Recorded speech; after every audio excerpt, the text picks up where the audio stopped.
Hey everybody, welcome back to DeHaven Family Farm. Today we are in the garage here again, and I have my little bucket attachment. You can see it's kind of dirty. I've been using it.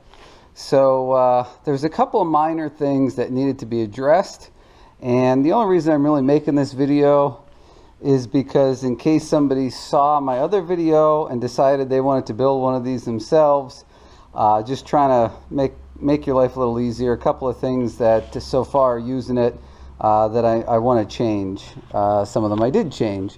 So we'll start back here. I have it propped up on blocks here at the moment, but we'll start back here. And the first thing we're going to look at is right here. You can see that there is an angle there. That used to be a 90-degree corner, and I ground it off. What was happening was that 90-degree corner would come and hit here. You'd have to have that bucket perfect so it wouldn't hit here when it comes down. So by putting that angle on, if you are using your boom to set the bucket on the blade, if you're a little bit off, that angle will help sort of direct the bucket down onto the blade. So I did that on both sides. That was the first little thing I did. Second thing I did was on the Kubota blade itself. You might be able to see some fresh paint here. Right above my finger there was a little nub about an 1/8 inch that came out. So it created almost like a lip, and then it came down. And sometimes the blade would, or the bucket would get stuck on that as you were trying to drop it on. So I just took the grinder and I ground that off just a little bit. I don't know, it took like a minute on each side, and I had some paint. I touched it up. You can kind of see that. Super simple, easy thing to do, and that'll help with that. I had another issue that I'll show you right now. So here is sort of an example of what happens. There's kind of a corner in here. I know you can't see it well on camera, but you go to put the bucket on and it gets caught down in that little corner. So that's why we need to extend this a little bit. So to combat that issue, I did that grinding there, and I also added these kind of wings. Oops, I just stuck my hand in wet paint. I added these little wings here on the side. I just got done painting this side here. I welded these on. There's one on each side, and this side I didn't get cleaned up yet. Here's my welds.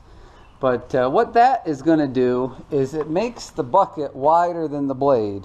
So when you go to put it on, the corner of the bucket won't get caught down in the corner there.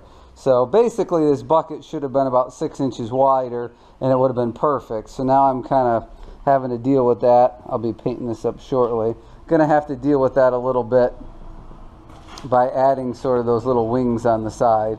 Not my favorite thing to do, but at this point I'm not really sure what else to do other than keep kind of fighting with it. So I think that'll relieve that problem.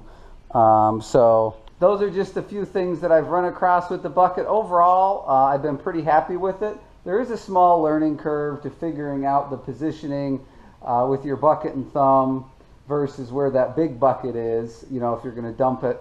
I've been getting better at that, spent a few hours with it. So there is a little learning curve there, but it was really nice the other day moving material. It probably would have been like 20 wheelbarrow loads of stone that I would have had to move by hand if I didn't have this bucket right here.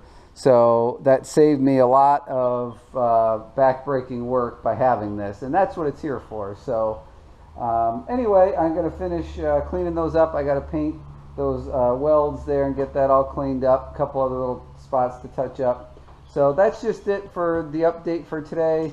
Again, I'm just doing this in case somebody wants to build one. Maybe it'll help them out a little bit. They can see a couple of things that I needed to change on mine. So basically make the bucket a little wider. I almost wish it was a tiny bit deeper too, but I didn't know how the machine would handle it.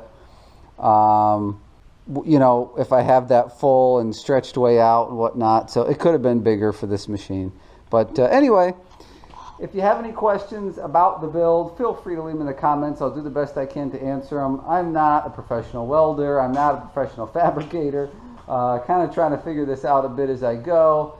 Obviously, the first generation of stuff you build is never as good as the second generation. So Anyway, questions, comments, leave them down below. Hit the subscribe button. We got some videos will be coming up with me using this. There's a few minor repairs and maintenance on this New Holland 570 we're going to be doing. So stay tuned for that. And thumbs up, subscribe, bell icon, you know the drill right across there. Appreciate it. Thanks for watching, and we'll catch you on the next video.